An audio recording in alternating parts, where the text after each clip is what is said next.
Olá! Começa agora mais uma edição do programa Mosaico aqui no Unicruz Play. E quem está comigo hoje no estúdio é o reitor da Unicruz, professor doutor do curso de Administração, Fábio Dalsotto. Seja muito bem-vindo, professor Fábio. Muito obrigado, professora Jaciara, pelo convite, né? É um prazer estar aqui participando desta edição do programa Mosaico.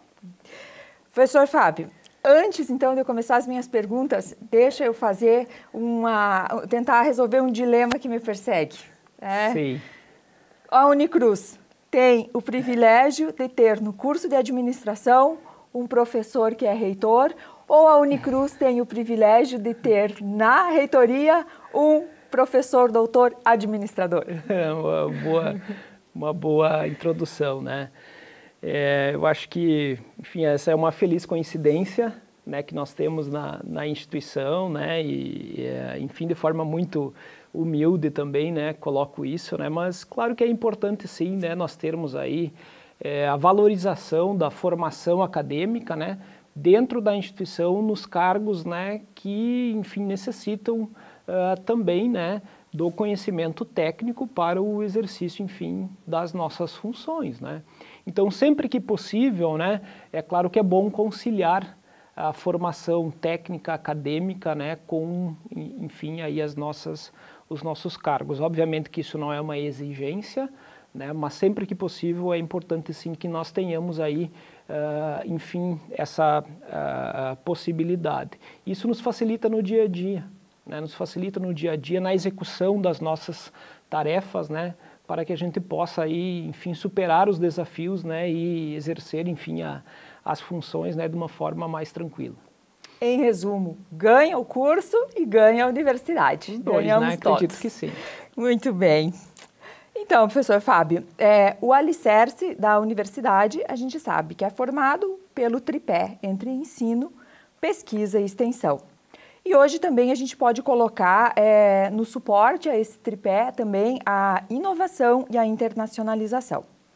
Mas focando agora mais especificamente na pesquisa, qual é o papel da pesquisa nesse contexto todo? Eu acho que isso é uma questão muito importante, né?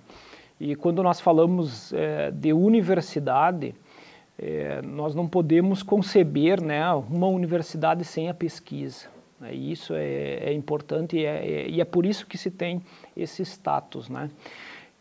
A pesquisa ela cumpre um papel fundamental na universidade, né? Porque nós estamos falando da necessidade de trazer o conhecimento do estado da arte para as nossas atividades. Então, e isso não é uma coisa assim tão simples, né, de se fazer. Mas todo professor que exerce pesquisa, um professor com mestrado, um professor com doutorado, ele necessita posicionar a sua pesquisa, né, a sua questão de pesquisa no conhecimento existente.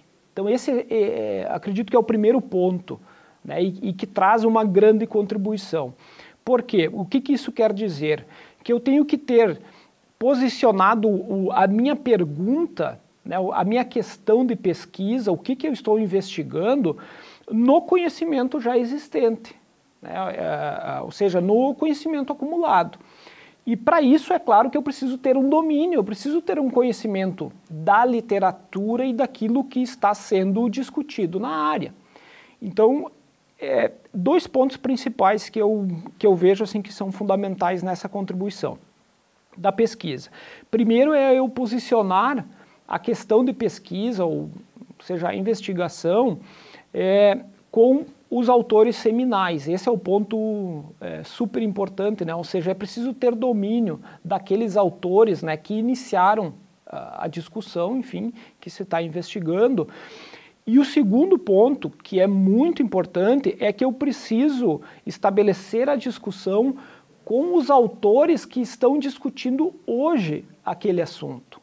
Então, são duas coisas, né? Uma coisa é eu trazer os autores clássicos, os seminais, e outra coisa é eu posicionar o meu estudo também na literatura acumulada e existente nos estudos atuais e dizer de forma clara e objetiva como que a minha pesquisa, o meu estudo a minha pergunta de pesquisa contribui para essa literatura que está aí. E isso não é muito fácil. É um desafio. Esse é um grande desafio. Claro que nós estamos falando de pesquisas mais robustas, né? Pesquisas que têm condições de contribuir com a literatura, né, acadêmica, com o mundo empírico, enfim, né, com o objeto estudado, né? Mas esse é o papel da pesquisa. Já pegando esse link com a sala de aula, então, em específico no curso de administração, no curso de graduação, como é que acontece a pesquisa? A pesquisa aí no curso de administração, o nosso campo empírico, né, o nosso objeto de pesquisa, são as organizações. E isso é muito importante, ou seja, claro, o aluno que vem para o curso de administração, ele não pode ter medo de empresa, né? Claro, porque esse é o nosso campo. Vai ser o dia a dia dele. E esse é o nosso dia a dia, onde nós estamos inseridos, né? Então eu brinco um pouco com isso, né? Ou seja, a gente não pode ter medo de empresa, pelo contrário, né? Quanto mais próximo nós estivermos das empresas, das organizações, para nós estudarmos os problemas, né, das organizações, né? Isso torna mais rico a sala de aula, né? E torna mais rico também as atividades que são realizadas no campo empírico, né? Então, claro, nós temos assim, dado esse contexto, né, a possibilidade de realização de pesquisas qualitativas e quantitativas, né? Então isso, na nossa área tem se desenvolvido bastante, mas nós temos muitas áreas ou sub-áreas dentro da administração. E isso é importante se dizer, né, porque às vezes a administração, né, entra num senso comum de que é algo muito fácil ou muito simples de se fazer e que todo mundo pode fazer. Pelo contrário, né, nós temos, enfim, muitas áreas, né, dentro, é uma área, a ciência da administração é um campo muito grande, né, e nós temos várias áreas dentro da administração. Dentro dessas áreas existe um mundo também. Então, e quando a gente fala a pesquisa, né, a pesquisa ela tem se dividido também nessas áreas e tem surgido vários temas novos também na administração que daqui a pouco tem muita gente que desconhece, né? Eu vou pegar na minha área, né, quando a gente fala, eu sou da área de estratégia, né, o meu foco do estudo é a área de estratégia. Nós falamos hoje estratégia como prática, nós falamos em ambidestria organizacional, são coisas que são novas, são recentes e estão se estudando. E, ao mesmo tempo, vários temas têm ganhado espaço na administração. Quando nós olhamos, por exemplo, os trabalhos de inovação, tecnologia, empreendedorismo, esses temas têm ganhado muita força na administração. Se nós pegarmos aqui, por exemplo, o principal evento que nós temos na administração, na área acadêmica, é o evento da ANPAD, que é a Associação Nacional da Pós-Graduação em Administração. Lá estão concentrados todos os mestrados, doutorados, enfim. E esses temas todos, né, foram reorganizados e estão sendo discutidos, né, em eventos como esse.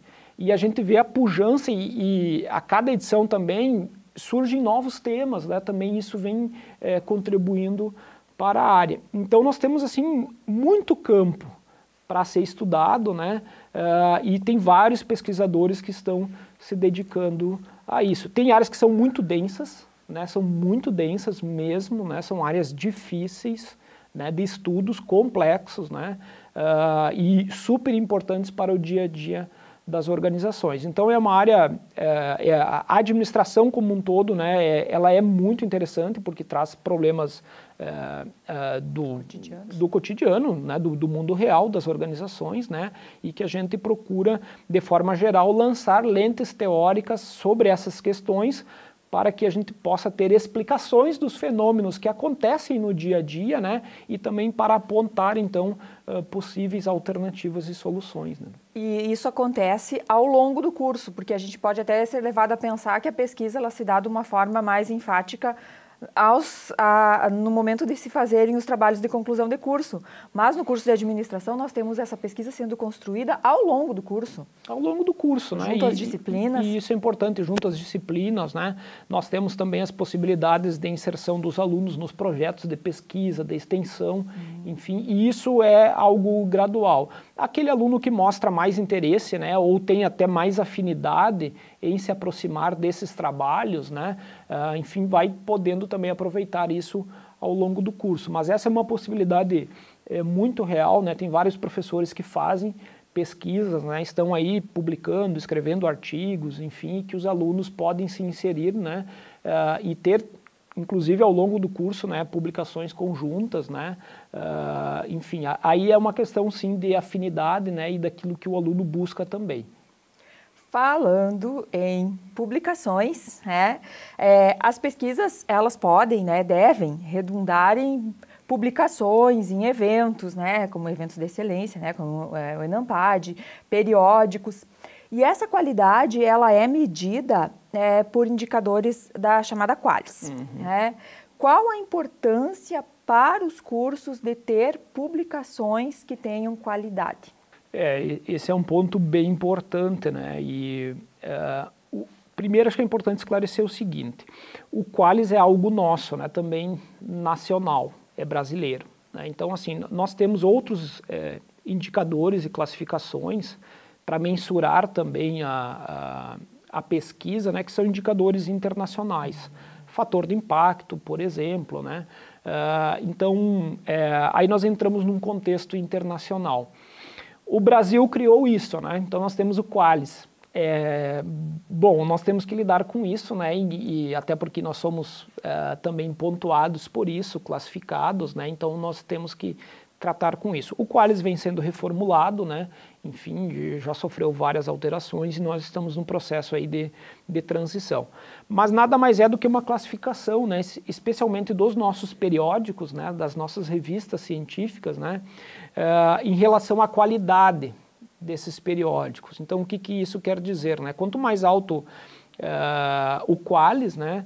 Significa que aquela revista ela tem mais prestígio, né, no ambiente acadêmico e, em tese, quanto mais alto o QALYS, mais elevado o QALYS, mais difícil da gente publicar também nessas revistas. A gente sabe, o rigor é maior.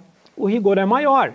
E se olharmos na área da administração, enfim, nós temos revistas QALYS elevado a 1 ou a 2, enfim no nosso contexto, né, e que são muito difíceis de publicar também, né? Ou seja, a lógica é essa também, né? Quanto mais eu vou elevando o nível do QALYS, né? Se eu submeto um artigo numa revista QALYS A1, eu tenho que aquele artigo ele precisa estar no nível daquela revista, né? Senão nem vale a pena eu fazer essa submissão que eu estou perdendo tempo, ou provavelmente esse artigo ele vai ser rejeitado pelo próprio editor, né? Que é o primeiro filtro que se faz no processo de revisão. Então nós temos essa organização, né, que é uma organização acadêmica, né, e que isso está em processo de reconstrução, como eu mencionei. Só para situar um pouco o espectador que talvez não esteja tão familiarizado com essa tabela, né, ela é uma tabela que vai o A como sendo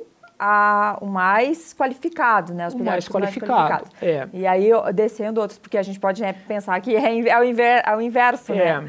Hoje, né, na verdade, no novo QALYS, que a gente chama, né, embora nós não tenhamos aí a oficialização disso, né, mas nós temos uma organização do A1 ao A4 e daí depois começa novamente B1 até o B4, né, para falar dos principais. Então, quanto mais elevado o QALYS, começando no A1, então A1, A2, né, aí melhor então o conceito da revista. Então isso é importante, né, enfim, que diz um pouco, né, quando a gente olha isso academicamente e diz, um professor publicou um artigo, um paper numa revista A1. Bom, isso tem um impacto na academia, isso tem um peso. Embora nós tenhamos assim diferenças até entre as áreas, né? E é por isso que o QALYS também vai se reformulando, né? Porque nós tínhamos, às vezes, uma revista, geralmente, né, uma revista era pontuada como um determinado QALYS numa área e em outra área ela recebia outro QALYS. Isso acontecia. Então agora a ideia é unificar, a revista vai ter um QALYS só que vale para todas as áreas. né? Então esse é um ganho, né? Porque senão a gente tinha divergências e diferenças grandes entre o qualis de um determinado periódico, né? Então isso muda, né? Enfim, nesse processo de transformação, mas a lógica é essa, né? De que o qualis, então, da revista, né? Indica, então, em que nível, né? Assim, aqueles artigos estão sendo publicados, né? E isso é importante, claro, e quando a gente tem várias revistas hoje já nacionais que estão trabalhando no nível internacional, né? Então buscam muito assim se aproximarem, embora tenha uma classificação qualis, mas eles estão trabalhando num padrão internacional, que é ter um fator de impacto, JCR, né?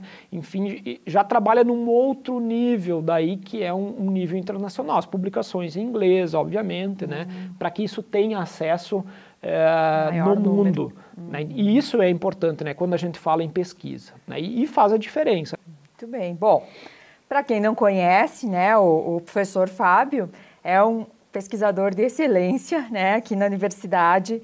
Tem publicações, né, em periódicos qualificados com conceito A, né, professor Fábio?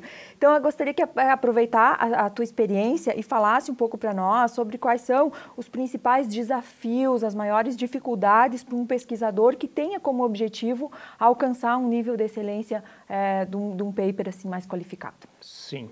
Primeiro, obrigado pela referência, né, e nós temos aqui na universidade vários pesquisadores, né, que, enfim, publicam, né, em nível elevado, né, e que podem ser reconhecidos, né, enfim, dessa forma. A primeira questão que eu colocaria aí, de fato, assim, que é importante, né, é trabalhar com um tema que é um tema que nós chamamos que é um hot topic, ou seja, é um tema quente, né, de pesquisa. Ou seja, o que é um tema quente?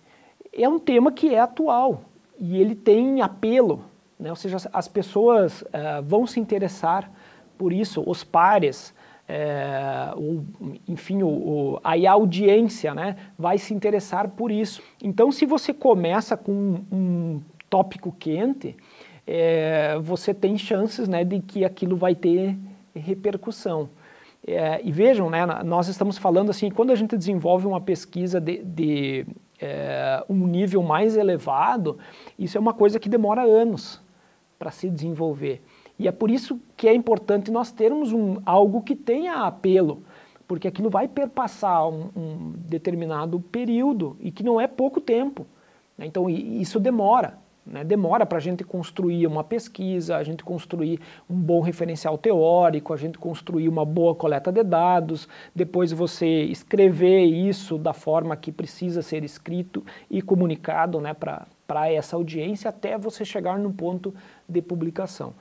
A gente fala do momento da publicação do artigo, mas o artigo é o produto final disso tudo. Por trás disso tem e esse trabalho toda uma caminhada.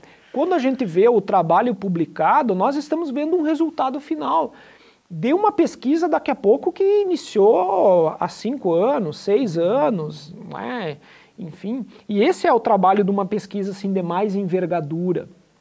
Então eu acredito que tudo começa com um bom problema de pesquisa, como nós chamamos, né? Uma boa pergunta, um bom gap de pesquisa, né? E esse é o desafio, como eu disse no início, né? Eu preciso posicionar a minha pesquisa na literatura existente. Então eu preciso dominar os assuntos, os autores seminais, e eu preciso dizer o que o conhecimento que está aí colocado, o estado da arte, o que está faltando ainda, né? E como que a minha pesquisa contribui para sanar, enfim, essa lacuna, esse gap, né, da pesquisa.